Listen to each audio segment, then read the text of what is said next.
Good afternoon. We're going to start our panel today, and I think I mentioned in my little talk how, we're going to spend the day hearing about, the real nitty-gritty story of some of the things that we spoke about more generally. And I think you're in for a treat in this panel because all of the panelists, and you can read their bios, I won't continue them, are experts at what they do. I think of Ahmed Hashim as the prime historian of military affairs and the things that I'm interested in. And his book, The Caliphate at War, is just a masterpiece. And Nick Heras is like the most energetic analyst who writes about everything in great detail, and I've known him for some time now, come to admire him. Pavel, I was telling Pavel that we just met, and I wanted to say, something, sort of a joke or something about him, but I can't do that. I just have to say that Pavel is also talking about a subject that he knows as extremely well, and was at the edge of all of our conversations this morning, and I look forward to hearing from them. So I think we'll start with Ahmed, if please. Well, thank you, Michael, for that kind introduction. I also want to thank Glenn and Jamestown Foundation for giving me an opportunity to come home for Christmas without paying for it. So without much further ado, I just want to give you a context. I'm working on Islamic State's way of warfare and expanding it to try and understand how they fight, why they fight the way they do, and whether that changes in accordance with changing circumstances as well as geopolitical realities.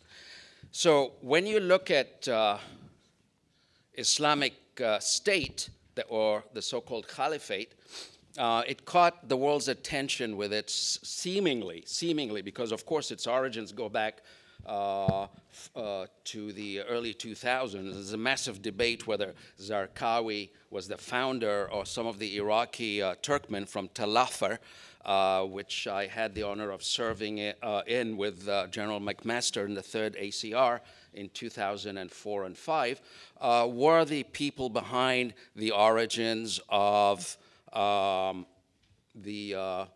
ISIS itself. But what most people focus on, and especially academics or journalists, is the study of its ideology, which is a fascinating topic in itself, ranging from whether it's actually Salafi jihadi to some arcane discussions that Cole Bunsell of Yale University is the expert on. People talk about its terror tactics, its finances, its organization, using organization theory to try and understand it, and of course using political science, comparative politics theories to understand it as an entity that's engaging in state building and state formation. So in other words, comparing it with, say, the LTTE in Sri Lanka, which was a failed state enterprise entity. But unfortunately, the military aspect of it is not that well studied.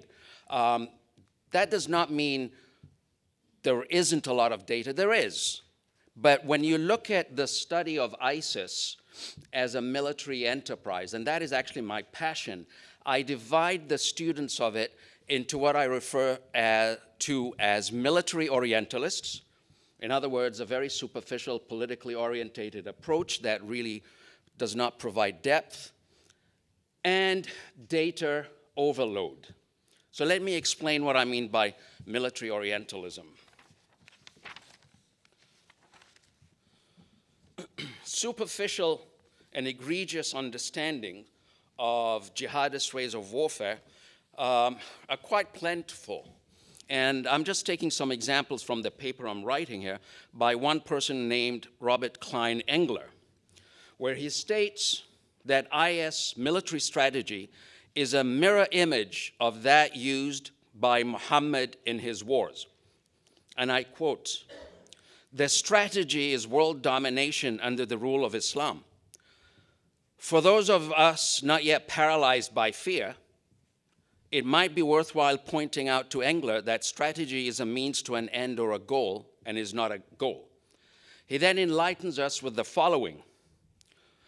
It's a military approach is full of tactical advances and withdrawals, controlling large areas of territory, using the media to broadcast terror and fear, the use of oil as a source of revenue, and soliciting ISIS recruits from Muslim communities in the West have so far made ISIS unstoppable.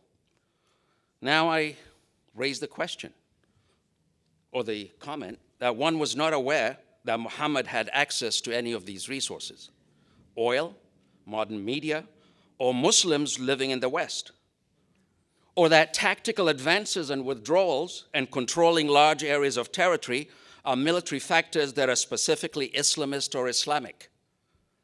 Okay? This is an example of what I refer to as quite, scientifically, as nonsense.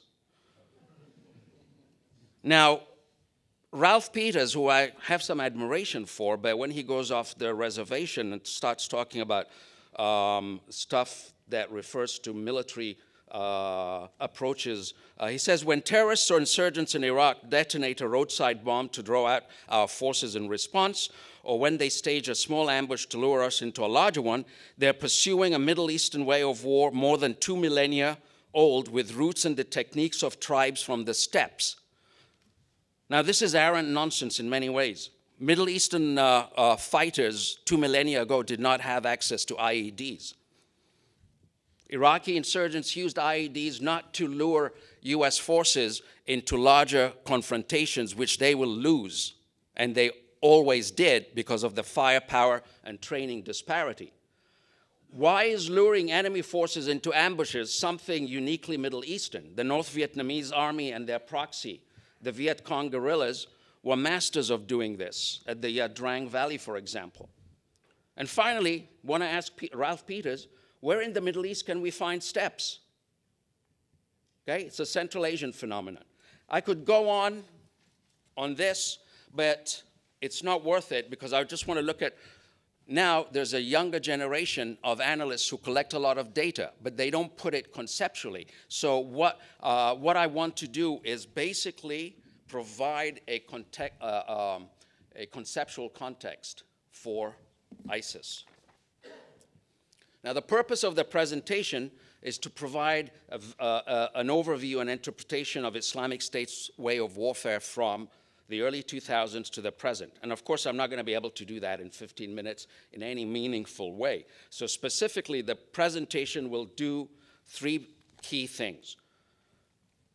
I'll provide a brief intro into what ways of warfare concept is, establish 3 premises, and then do a quick and dirty analysis of its way of warfare. What is a way of warfare? A way of warfare addresses the twin issues of how and why a state or a non-state entity or actor fights the way it does. It incorporates within it the notions of war preparation and military effectiveness.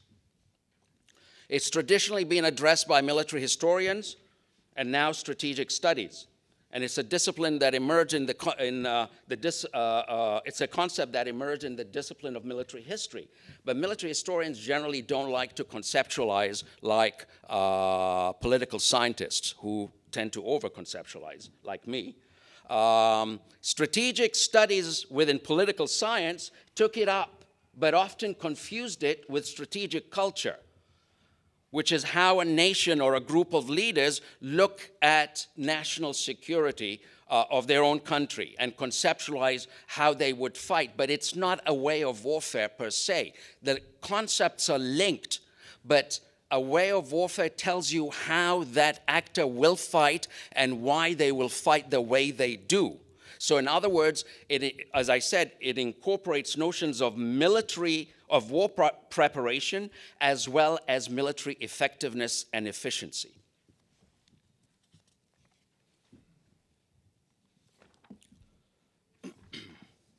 Now, very quickly, many factors account for adoption and evolution of a way of warfare, usually divided into structure and agency. So for example, history, past experience, learning, emulation, ideology, for example, has an impact on how an entity fights and why it fights, and whether ideology contributes to military cohesion is a very important aspect. Now, when we, the role of ideology is very interesting, and there's a massive debate on it that goes back a long time. Of course, ideology is important, and when you it's an important in to tell them what they believe in and why they believe in it. What's the relationship of ideology to warfighting is a debatable issue. And here I want to quote Leon Trotsky. Marxism can be applied with great success even to the history of chess, but it's not possible to learn to play chess in a Marxist way.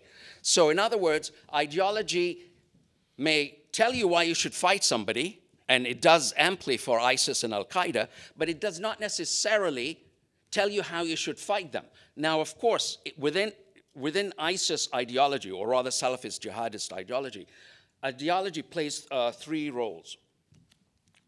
At the first level, to use Aristotelian and Carl Schmitt's terms of identifying the enemy, ideology identifies the enemy, rationalizes why he is the enemy, and provides justifications for war against that enemy.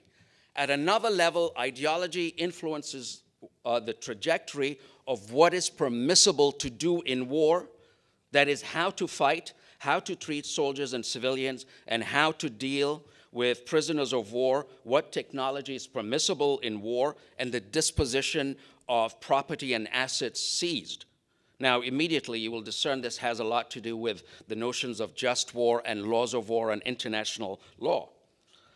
At the third level, and this is being a subject of massive debate, particularly in the context of states, ideology can shape training and preparation for warfighting. The question is an ideologically prepared soldier a better soldier?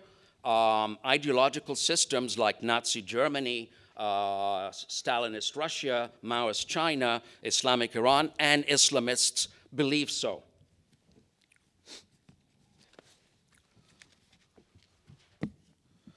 So I talked a little about ideology because I think it's important, but of course other factors like physical environment, geography and terrain, the human environment, the demographic base and the human terrain, the elite and leadership. For example, elite and leadership is very difficult to discern how the impact is because we are not there to, of course, interview them. But if you look at the trajectory of Zarqawi in Iraq, his hatred for the Shia ensured, and this is my argument, ensured that much of his targeting methodology was conducted against Shia civilians.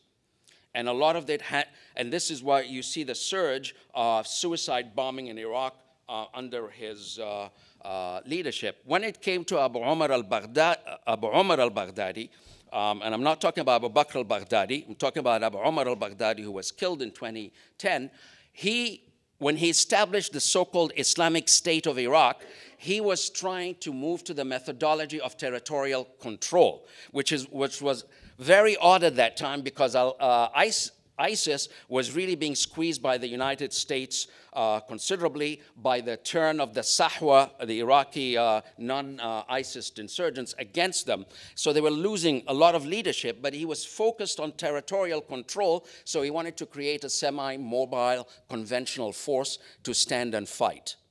And much of it was centered in the province of Diyala, which is quite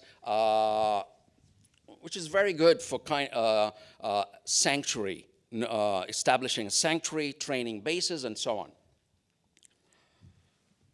And then, of course, you've got to look at the nature and strengths and vulnerabilities of the enemy, because for ISIS, even the enemy has a vote, so they have to consider how the enemy responds to them. How much longer do I have, Michael? So I don't want to take... Oh, 3 minutes, yeah. Okay, 3 premises. How does the weak fight and beat the strong? This is that the weak side has a theory of victory, okay? It's not defeating the enemy, it's making sure he doesn't defeat you, and ultimately you attrit him in that fashion that he gives up and goes. The other thing, which is really an interesting paradox, the weak side, and I'm trying to develop this more, the weaker side has what I refer to as focused efficiency. There is the focused efficiency or effectiveness of impoverished entities. In other words, the buck goes further for a resource-poor entity than it does for a richer entity. They get more bang for the buck because of what we, and I took this concept from the Austrian American economist Schumacher, about the notion of small is beautiful. Here was what I refer to as focused efficiency of poverty, is that they really need to focus more than a richer entity in how to create more bang for the buck. And in this context, when you look at a resource-poor entity like Rhodesia, not Zimbabwe, the white minority in Rhodesia, their kill ratio during their counterinsurgency was the highest in the 20th century of fighting insurgents. And that is because it was a resource-poor entity that got more bang for the buck. So that's one premise. The second premise is that the Islamic State is a learning organization, and its military thought and practice is eclectic. It is not just purely Islamist or Islamic. It borrows from Marxists, Leninists, and Maoists. It is a hybrid organization. And I'm not going to have much time to go into what hybridity is, but a non-state actor can also be hybrid. So looking at the trajectory very quickly, and unfortunately I'll have to go at lightning speed here, IS predecessors were adept at targeted assassinations, suicide bombings, IEDs by the side of the roads. The foreign fighters in the first evolution of the insurgency were not that effective. And I speak from experience because when I served with the US military over there, the foreign fighters were always disparaged by the Iraqi insurgents and were quite often used as suicide bombers. The second evolution is somewhat different. The foreign fighters are the elite. The predecessor of IS, in contrast to the current organization, or the one that was victorious between 2014 and 2015, was appallingly poor at urban warfare, small unit warfare. In other words, their combat troops were quite ineffective, and we called it social Darwinism. Stupid ones died, the clever ones survived and adapted. They were poor at managing the human terrain. They were poor at securing the physical terrain. Nonetheless, with that level of mediocrity, they still caused the United States an immense amount of difficulty that we were literally on the verge of defeat around 2006. Not because they were defeating us, but because there was just no light at the end of the tunnel. And so they had what I refer to as the years of being in the wilderness and then rising like a phoenix from the ashes. The years of recovery and rebuilding, infiltrate, assassinate, suborn, and destroy the anti-ISIS Sahwa movement, eliminated 1,500 Sahwa members between 2009 and 2014. And then, of course, these offensives that they launched, Breaking the Walls and Harvest campaign, building a war chest based on Mosul, controlling the licit and illicit economy, and learning and adapting. Now, this is the critical aspect here. Who did they learn from? Of course, from experience, from the Baathists, from past mistakes, from the emerging war in Syria, and foreign fighters with military experience, in contrast to foreign fighters who came in 2003 and had very little. And the hybrid entity. Now we have this situation, or at least until recently, of small unit warfare capabilities that were pretty good. Regulars were foreign, locals, Syrians, then the Rimasi assault troops. And what's also fascinating is the buildup of an armor capability, particularly in Syria, where they captured 220 tanks from the Syrian army.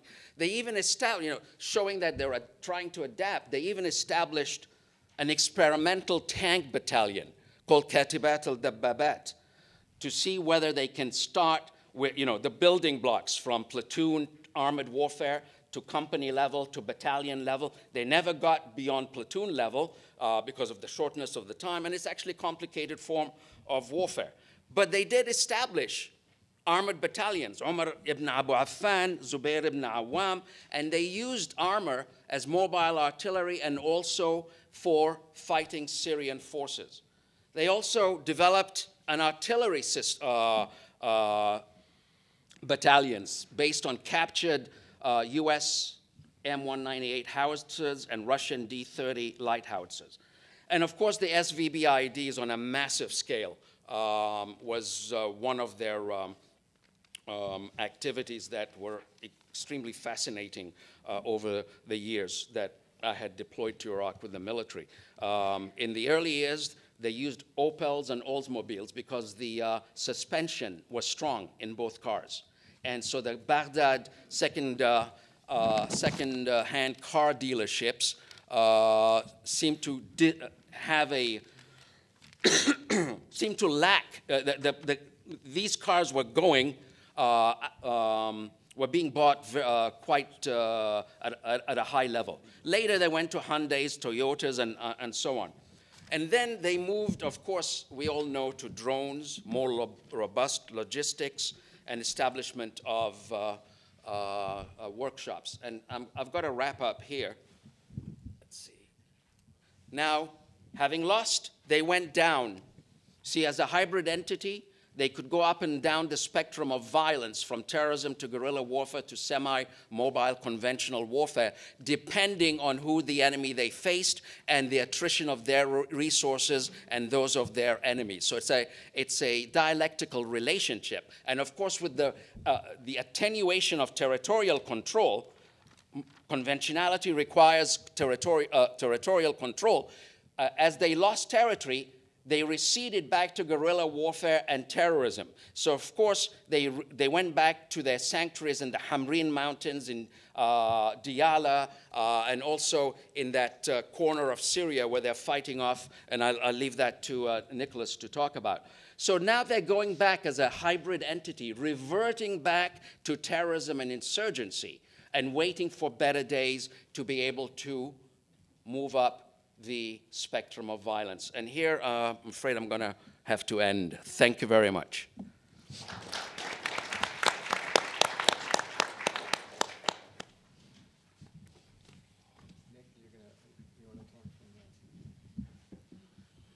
Well, hello, everyone. Thank you for being here today. Today, I will focus on the area of northwest Syria that the U.S. counter-ISIS envoy, Brett McGurk, lovingly referred to as the largest al-Qaeda safe haven since 9/11.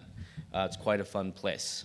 To give you an overview, if you look at the map, what you see now is, in that green, is essentially the last sort of redoubt of a pure, free-range, armed opposition control in Syria. That blue zone that you see north of the green zone is essentially direct Turkish administrated areas that are rapidly becoming incorporated into Turkey's southern provinces. So when we talk about Greater Idlib, what we mean is the northwestern Syrian province of Idlib, small sections to the south of that area of the province of Hama, to in the sort of western area, a section of the eastern region of Latakia, which borders Bashar al-Assad's core Alawite sect's homeland, and where the Russian military base of Hamam is located, and in the eastern areas of that, this Greater Alip region, Aleppo, on the doorstep of the city of Aleppo.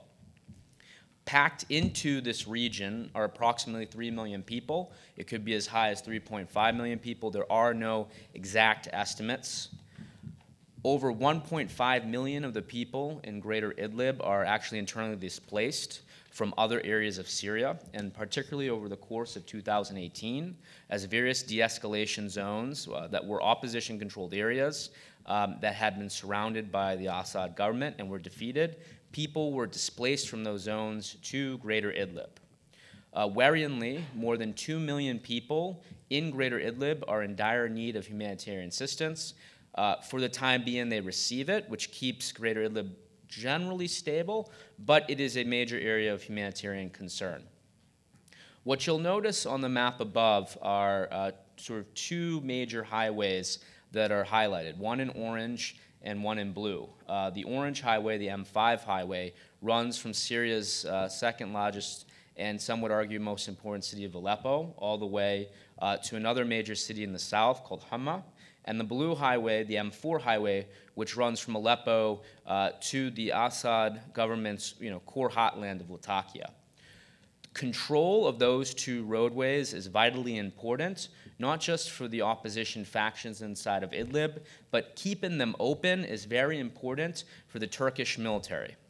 Since September of this year, after there was a fear that the Assad government, backed by Russia and Iran and various Hezbollah network proxies mobilized by Iran, would launch an offensive on Idlib, a sort of 11th hour agreement was signed between Russia and Turkey in Sochi, which essentially created a 15 to 20 kilometer demilitarized zone running the entire circumference around Greater Idlib. And if you look on the map, you'll see these sort of small dark blue or navy blue circles with little watchtowers in them. Those are Turkish military positions.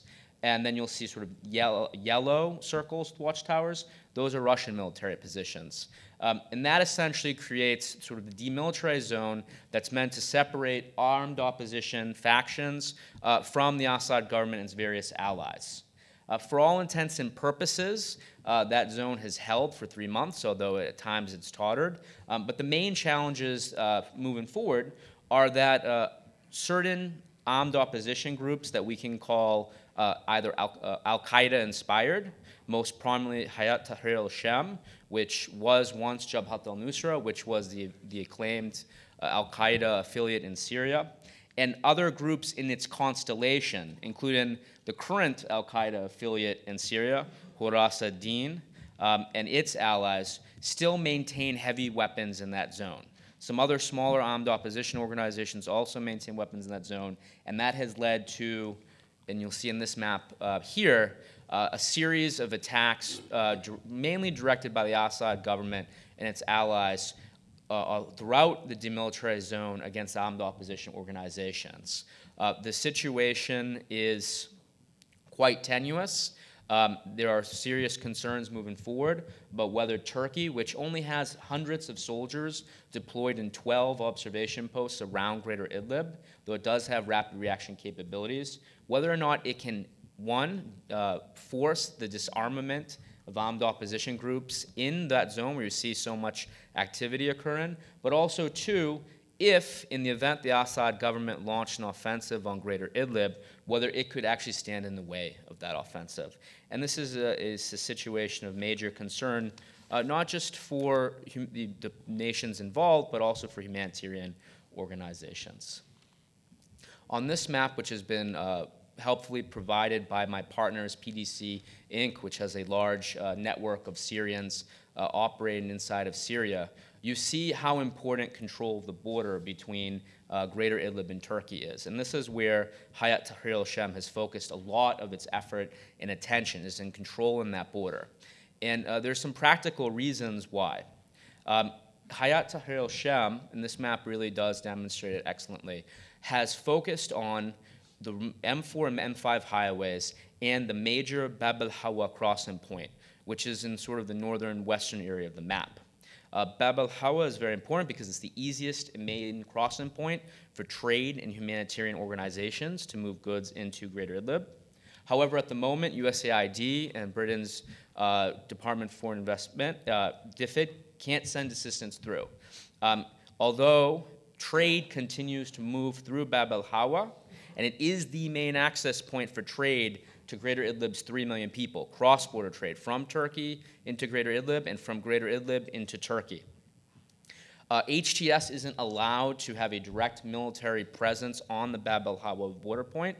Instead, it uses a type of proxy opposition governance structure, the Salvation Government, which was formed late in the fall of 2017, essentially to extract rent from taxes at that border point. However, as you can see, once truck traffic and other types of trade moves beyond the Bab al-Hawa border, HTS, because of the way it controls the highway system at this point in time, is able to extract rent. Extracting rent from Bab al-Hawa is important because this area of Syria isn't energy resource rich.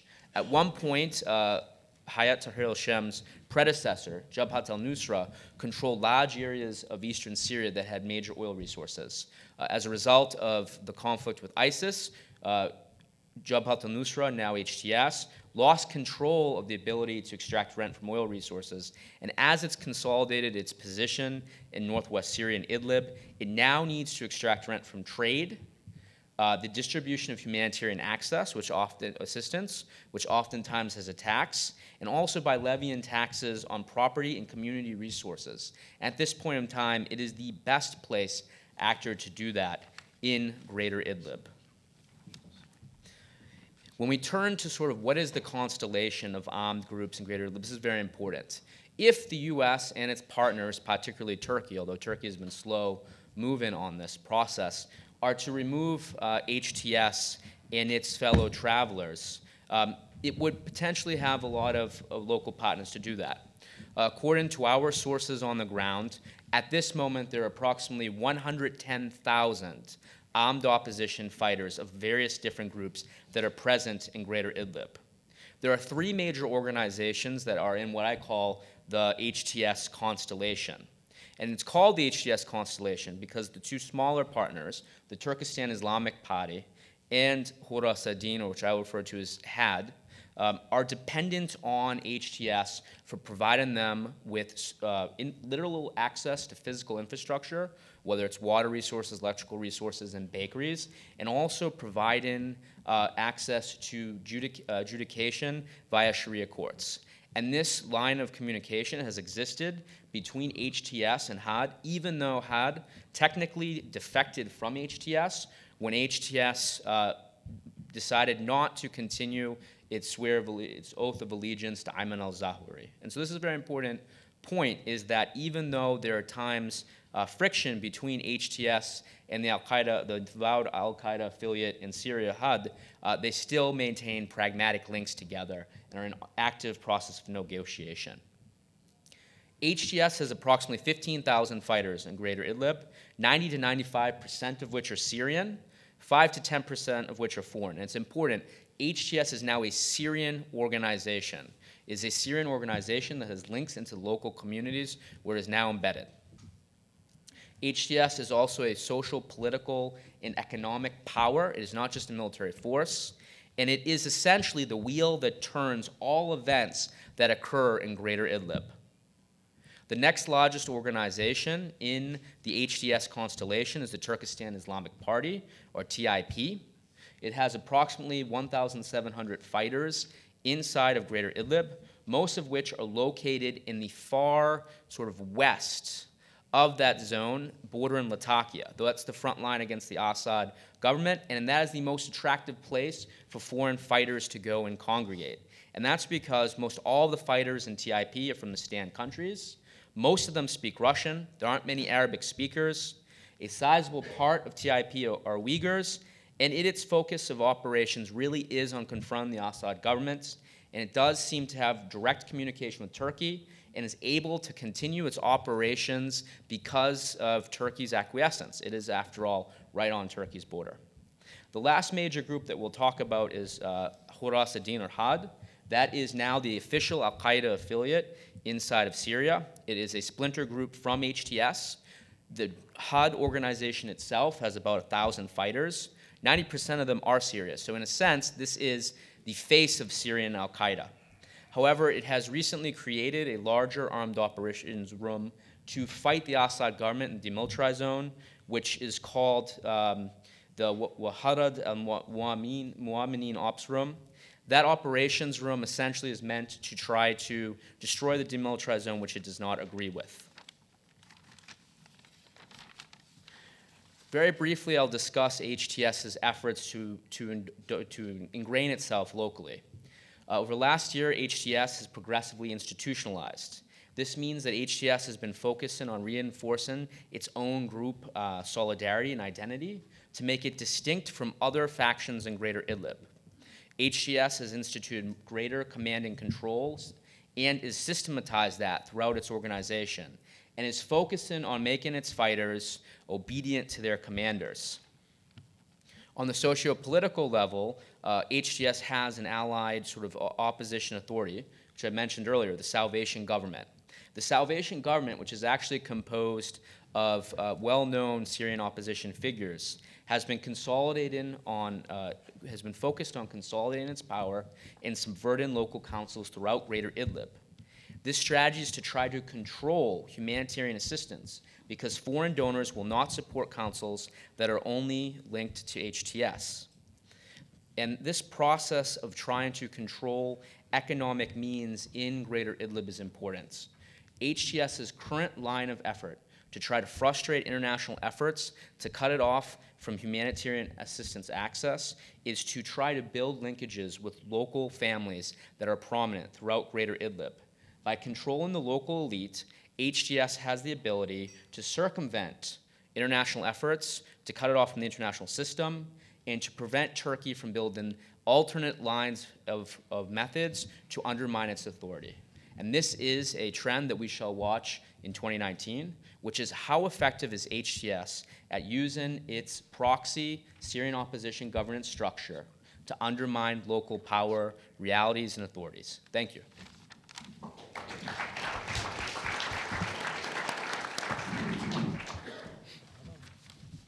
Right. Thank you very much. I have to start with the confession that on my Norwegian longitude, it's rather late in the afternoon. And so my internal scales, which are supposed to ensure that the analysis is carefully balanced, are all over the place. And so what you get is not carefully phrased and measured and considered analysis, but rather raw thinking, which is not the same thing as raw intelligence, but I hope it has some, value.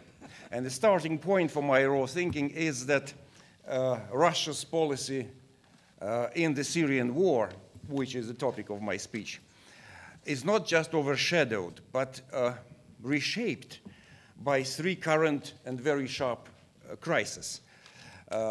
One of them is the crisis of top-level Russia-US dialogue caused primarily by the Russia investigation, about which you know far more than I do. The second crisis is the crisis of arms control, set by the imminent collapse of the INF Treaty.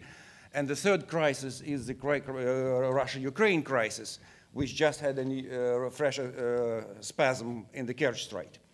And you would ask me, what is the relevance of these three crises for Syria? And I will ask you for a second to come back in time with me to autumn of the year 15 and look at the goals of Russian intervention in Syria, among which were establishing practical, content-rich dialogue with the United States in that struggle against terrorism in Syria, demonstrating the new Russian weapon systems which should emphasize the importance of arms control, and diverting attention from the Ukraine crisis. So if you compare these kind of three goals with these three crises, you would probably come to the conclusion that something has gone not exactly right with Russian military intervention. And this phrase, что-то, кажется, пошло не так, is a bit of a cliche in Russian current political discourse, because that was how the Russian TV described the launch of a space rocket, transport space rocket, fortunately, which exploded spectacularly 3 seconds into the flight. And the Russian TV said something possibly has gone not exactly right.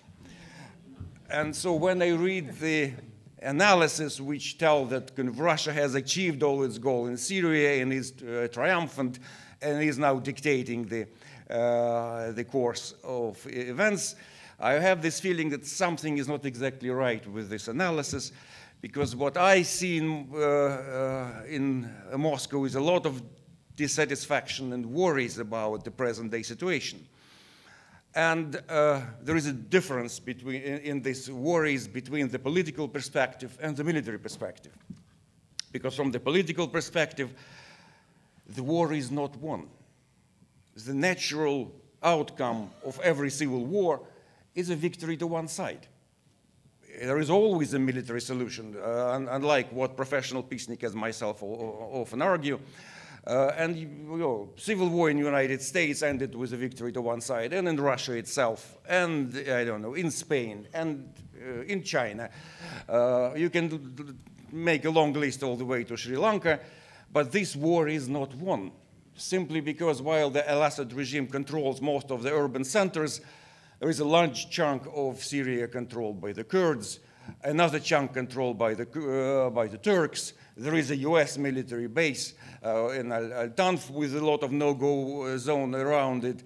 And there is Idlib province, which Nicholas just described in such detail. And until all these unsolved issues are solved, nothing is solved. The war is not over, and it can suddenly reignite with a lot of power, particularly since on the borders of Syria there are about, I don't know, 4 million refugees on a conservative count. And if just 1% of these refugees, which are a natural recruitment pool, will take up the arms, we will have about the same 40,000 fighters which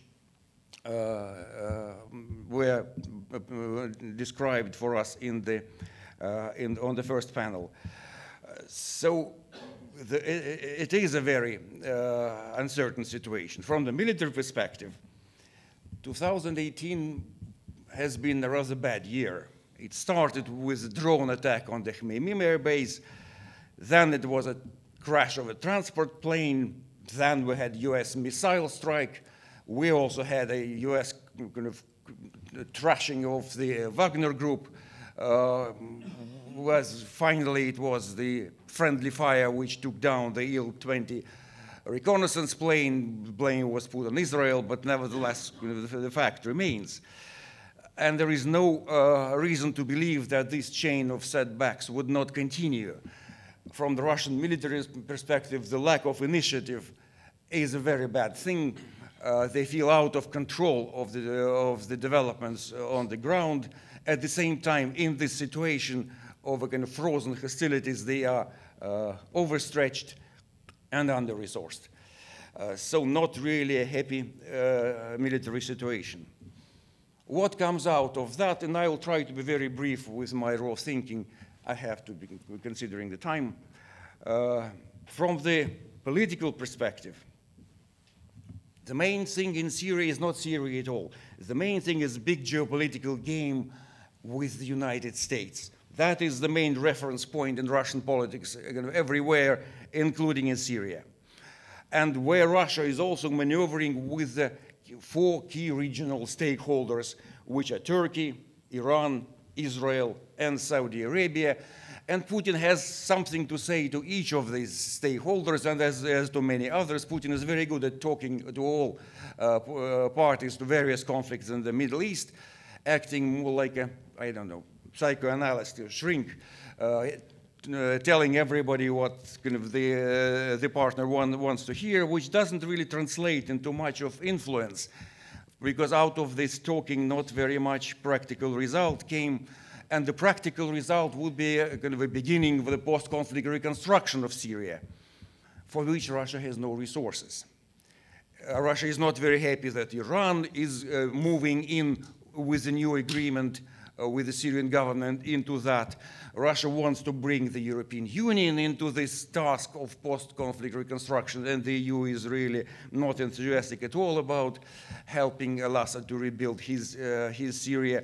So for Russia, it is a situation where its soft power is very limited by the lack of resources for the kind of post-war phase, even if it's not really post-war. On the military side, and that's where we have probably the most interesting situation, because the military feel themselves like, I don't know, sitting ducks on the frying pan in this series. They don't know where the next disaster would strike.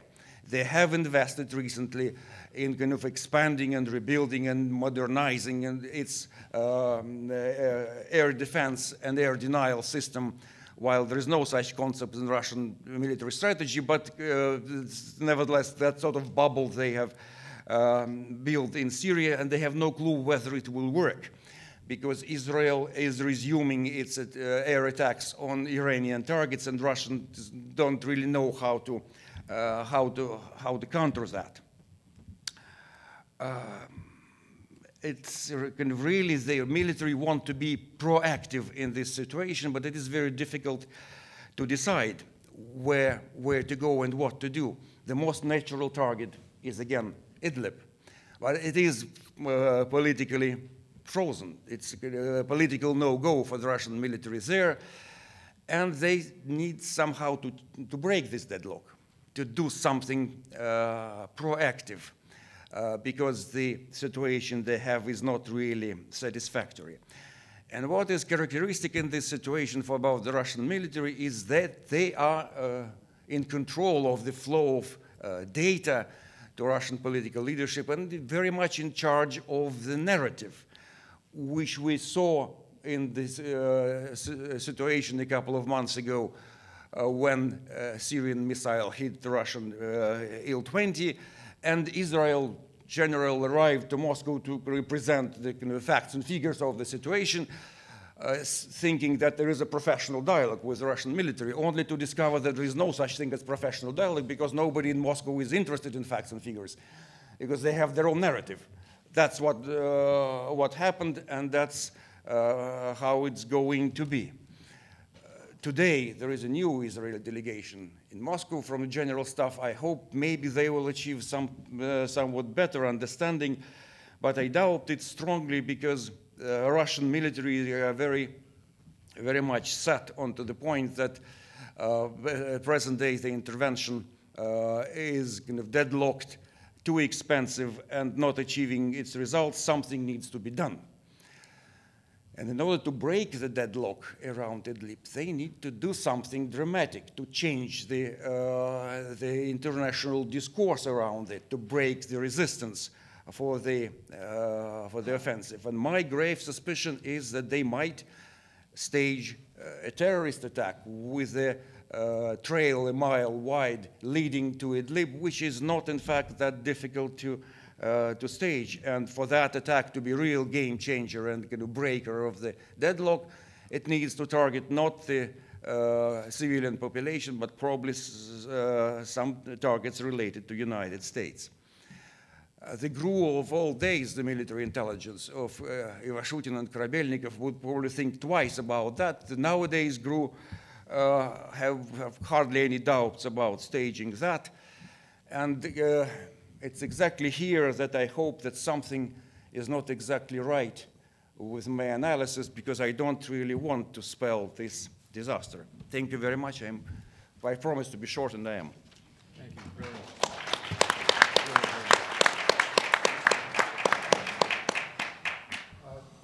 Glenn, I'm not sure how long of period of question we have. Glenn here. Yeah, we can take a couple. Okay. I would like to take the privilege to just ask in a sentence or two to each of our panelists. And I'm going to start with you, Pavel, if I may. In 2 sentences, what would be the major thought that you would like everyone to take away from your talk, outside of the fact that you're living in a different time zone? Yes. I want to say that Russia is not victorious in Syria, that the war is not won, that the situation is extremely fluid, and Russia is unhappy with the situation on very uncertain ground.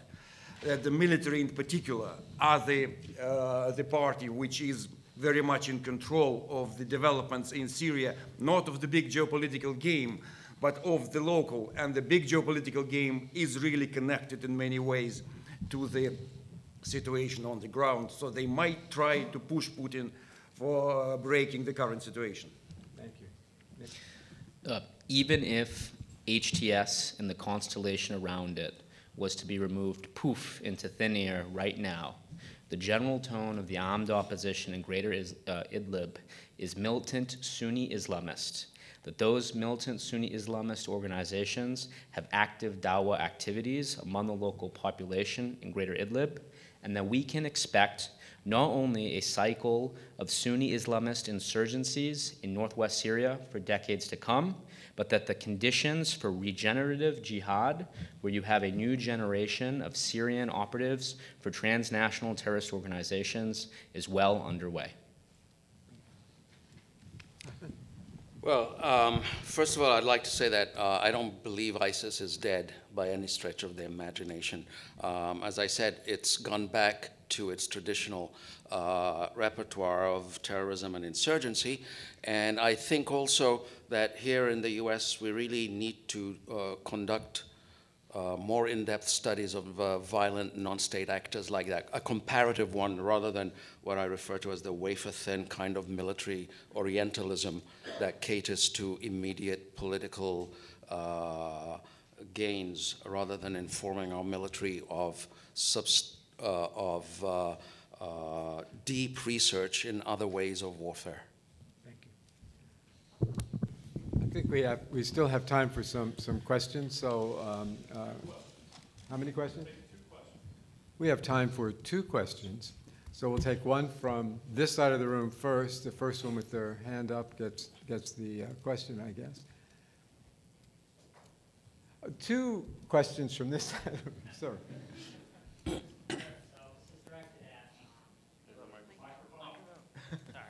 Thank you. Hi, so yeah, this is directed at either Nick or Pavel or both. So when hearing, there was a lot about the government of Bashar al-Assad and the Russian government and their interest in Western Syria and Idlib, which obviously makes a lot of sense. But I was wondering, where do they stand when it comes to, at this point, in Eastern Syria, which falls more into the United States operational theater and Kurdish territory? Are they still interested in gaining back this territory and unifying Syria, or where would you say they stand? Thank you.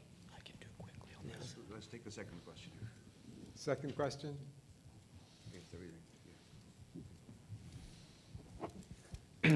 Hello, this is for Dr. Hashim, although anyone can address it if they wish. You talked about ISIS being a learning adaptive organization.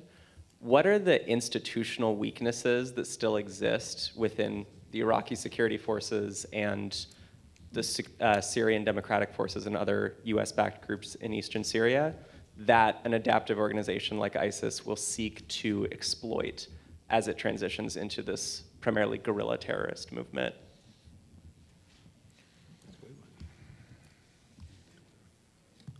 Who's going to answer that? Nick? Ahmed?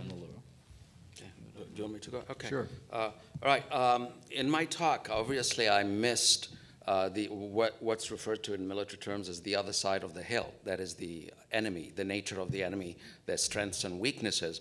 But that's really a very important aspect of what enabled ISIS to grow after its supposed defeat in 2011, to regrow rather.